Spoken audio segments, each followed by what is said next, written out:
Velika provokacija sa albanske strane. Igrači sada ne razmišljaju mnogo o tome, otišli su tamo na stranu ka klupi i razgovaraju. Sudija Atkinson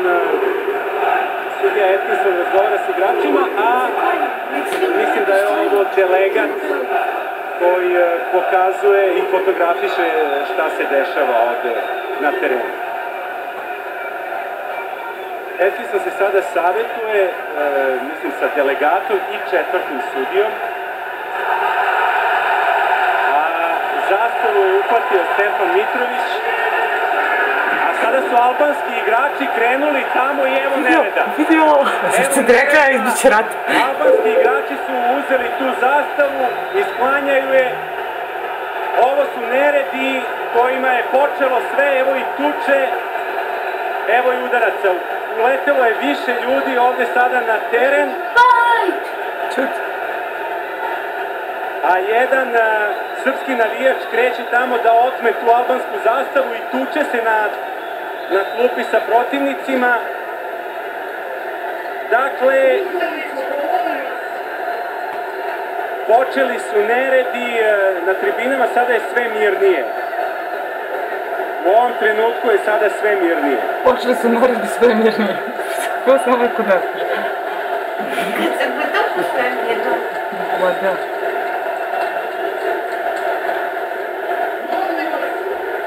Ivanović razgovara sa sudijom Atkinsonom.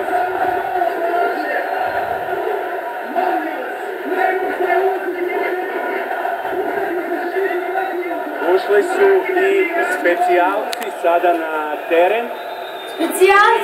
Sudija poziva igrače da odu u slačionicu, ulaze navijači sa tribina i stvar se otima kontroli. Srpski igrači pokušavaju da spreče ljude koji ulaze sa tribina na stadion. Srpski igrači besni na ove ljude koji su sa tribina ušli, protestuju i traže od njih da izađu sa terena. Dakle, sada gađaju albanske fudbalere sa ivice tamo, mislim nekim plastičnim stolicama ili nečim sličnim ili papirom, sad ne mogu to da vidim odavde. Dakle, sve je počelo sa tom provokacijom sa albanske strane, kada je